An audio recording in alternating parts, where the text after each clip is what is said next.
Hi dear friends and subscribers, welcome to this cricket happening show today where I'm going to look at the Commonwealth Bank series where Sri Lanka have managed to get a win. First they actually drew, as you know, they got a tie against India, and now they have, and yesterday was a must-win match for Sri Lanka, and well, they made it. Now they are the now as far as the table standings goes, all the three are almost even, so all the three have a chance now.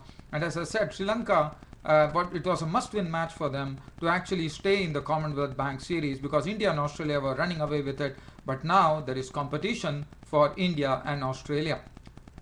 Well, the match was decided by the Duckworth-Lewis method, but I thought Sri Lanka put up a great show.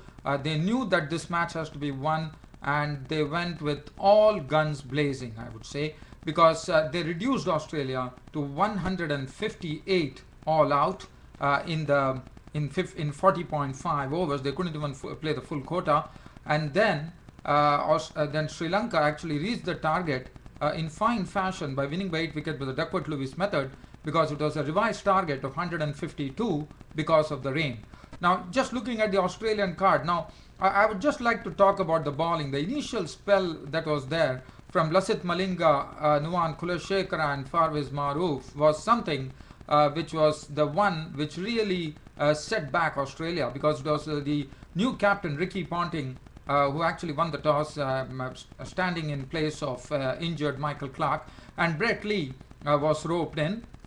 So Brett Lee played in this match, and David Warner and Matthew Wade were the openers. In fact, Ponting won the toss and elected to bat on a pitch where the conditions were ideal at that time when he started, but later on there were there was some lot of cloud cover which enabled Parvez Maroof especially to swing the ball both ways. 8 overs, 1 maiden, 18 runs and 2 wickets, and his was the spell which was very, very crucial, because if you see the bowling figures there, 8 overs, 1 maiden, 18 runs and 2 wickets was the result for Parvez Maroof playing his first match here in the CB series. So David Warner and Matthew Wade started, and David Warner played a few boundaries, but then Lasith Malinga had his man, as David Warner was fooled by a gentle ball from Lasith Malinga, which was a change of pace, and David Warner was through with the shot, and Parvez Maroof picking up a dolly there, and he was gone for 13 of 21 balls with 2 fours. Ricky Ponting followed Warner to the pavilion soon after, as Parvez Maroof once again took a leaf out of Lasith Malinga's book and had Ricky Ponting playing too early, and it was a slower delivery, and this was again spooned back to Parvez Maroof as if giving a catching practice, and Ricky Ponting was gone, caught and bowled Parvez Maroof for 2. So that made it 37 for 2, and it was 37 for 3 as Matthew Wade went for a run, but Tishara Pereira was the man of the match in this particular match. Just swooped onto the ball from the covers and actually went in and removed the stumps. What a throw it was from Tishara Pereira, and what a brilliant piece of fielding. That made it Matthew Wade out for 15 of 36 balls with 1 4, 37 for 3, and soon became 60 for 4 as Michael Hussey was caught behind the bowling of Angelo Matthews for 13 with 1 4 and 1 6. Peter Forrest was the only one who was offering some resistance with some 3 4s, but that was not to be for quite long, because Peter Forrest was a victim of Parvez Maroof was actually bowling in the right areas, and that was what was very good to see. Sri Lanka were on a mission here. They knew it was a must-win match, and they concentrated on the correct line and length, and the rewards were there to come. Peter Forrest was gone, caught Angelo Matthews bowled Parvez Maroof for 16 of 26 balls, 3 4s, and then David Hussey was the one who was the sole contributor there with 58 of 64 balls with 6 4s, and he was there with the stand between him and Mitchell Starc, who contributed 17. Mitchell Starc was run out on 17 of 24 balls with 2 4s, and that was what enabled Sri Lanka to reach a score of 158 in 40.5 overs. So David Hussey made 58, and then Daniel Christian was out for 6, Clint McKay was gone for 3, Brett Lee was run out for a not, and again a wonderful piece of fielding by Tishara Pereira. As far as the bowling figures are concerned, 8.5 overs, no maiden, 142, a bit costly there Malinga, but Nuwan Kulashekara bowled well, 8 overs, 1 maiden, none for 29. Parvez Maroof was the pick of the bowlers, 2 for 18. Matthews bowled 4 overs, 1 for 26. Pereira 7 overs, 1 maiden, 2 for 29. Along with this superb fielding there, he got it there, and Rangana had 5 overs, 1 maiden, 1 for 12. As far as Sri Lanka were concerned, they started off with Tilkath Dilshan and Mahela Javadin, the captain, taking the mantle of an opener, and both of them, they didn't allow any of the bowlers to settle. In fact, Brett Lee's 7 overs cost him 42 runs and a wicket. But Tilgatne Dilshan was also playing very well, but Mahela Jayawardene was also very aggressive. So this 12 overs, it yielded 74 runs before Tilgatne Dilshan fell, caught by David Hesse, the bowling of Clint McKay for 41 balls with 4 fours and 1 6. Kumar Sangakkara contributed a good 30, becoming a victim of Brett Lee of 29 balls with 4 fours and 1 6. Mahela Jayawardene was there to see the Sri Lanka towards victory in the Duckworth-Lewis method, where the target is reduced to 152. Mahela Jayawardene remained not out on a very good 61 of 67 balls with 5 fours. Chandimal was not out on 6 of 8 balls with 1 4. As you know, Dinesh Chandimal is the highest scorer now in this CV series here, and 152 8-wicket win for Australia, for Sri Lanka, and keeping them alive in this CV series. So well done, Sri Lanka. Brett Lee 7 overs 142. Mitchell Starc 4 overs cost him 32. He was cracked for some sixes. Dilshan hit him for a 6.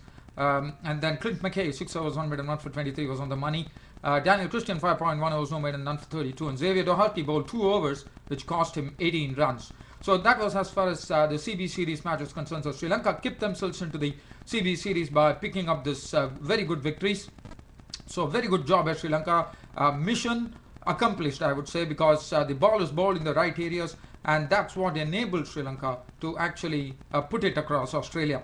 So now let's look at the match between New Zealand and South Africa. As today was the first match of this series, that is as international is concerned, because it was the first T20 which was played at the Westpac Stadium here in Wellington, and South Africa and New Zealand friends. South Africa never looked like actually winning the match, as New Zealand had a real stranglehold on them and went to a victory by 6 wickets. In fact, they bowled well, they batted well, they fielded well. It was all there. For the first thing was the fielding, as Martin Guptill showed some superior fielding skills. He was the man of the match today with his batting. He just continued from where he left off against Zimbabwe. His 6th consecutive century, consecutive half century, and Martin Guptill was not out on 78 of 55 balls with 5 fours and 4 sixes, and 2 of those sixes were hit massive sixes, all of Lonwabo Sotsobe, the left-arm pace bowler, over mid-wicket. So as far as South Africa were concerned, they were the ones who actually batted first. New Zealand actually won the match by 6 wickets. New Zealand won the toss and put the South Africans in, and South Africans made 147 for 6 of their 20 overs. Richard Levy really showed some aggression there, 13 of 12 balls with 1 4 and a very good 6 that he hit there, which showed a lot of aggression. Hashim Amla. Now, just talking about Martin Guptill, who set the pace for New Zealand, I suppose, because Hashim Amla actually played the ball and tried to go for a single. He wanted to go to the non-striker's end, but before Hashim Amla could reach the non-striker's end, Martin Guptill was onto the ball in a flash, and he was just skating towards the stump. It was very good to see, because Hashim Amla was running towards the non-striker's end, and Martin Guptill was just skating down like a high skates, and he had already taken down the stumps. Hashim Amla was caught off guard. Is gone, run out for 19 of 15 balls with 2 fours and 1 6. Colin Ingram gave away his wicket to Nathan McCullum for a record. Some good captaincy from Brendan McCullum, because he brought Nathan McCullum to bowl. He thought that the pace was a bit slow. Probably South Africans would find it difficult, and that's what precisely it was. Colin Ingram was consumed for a duck. A.B. de Villiers was out for a duck. Ronnie Hira bowling very good. Ronnie Hira, I've been seeing him. He bowled only 2 overs for 12 runs, but he looks to be a very impressive bowler. I look at Ronnie Hira probably in the mold of a Daniel Vettori emerging for New Zealand there, and that's very good for New Zealand cricket, because Daniel Vettori is soon might be retiring, and then Ronnie Hira will take his place. So he was gone for 8 of 17 balls. A.B. de Villiers, the captain. J.P. Duminy contributed a very good 41 of 37 balls with 3 fours, but the man who really struck it big and long and hard was Justin Ontong, hitting 4 consecutive sixes of the right arm off spinner Kane Williamson all over mid-wicket, and he carted 32 of 17 balls with 4 sixes, and that enabled South Africa to finish at 147 for 6 of their 20 overs. McCullum 4 overs cost him 1 for 16. The best bowler was Tim Southee, who picked up all the wickets. 4 overs, no maiden, 3 for 28. Kyle Mills was a bit costly, 4 overs costing him 44 runs. Hero had 1 for 12. Doug Bracewell bowled 3 overs for 10 runs. Kane Williamson was carted by Justin Ontong, as he went for 27 of his 2. 1 over, no maiden, none for 3 for Rob Nicol. And as far as New Zealand were concerned, Well, for New Zealand, as I said, Martin Guptill carried on his good form. They started off, the opening partnership was not so good. Rob Nicol was the I would say, he was the waiting partner as far as Martin Guptill is concerned. But Martin Guptill was playing all the strokes there.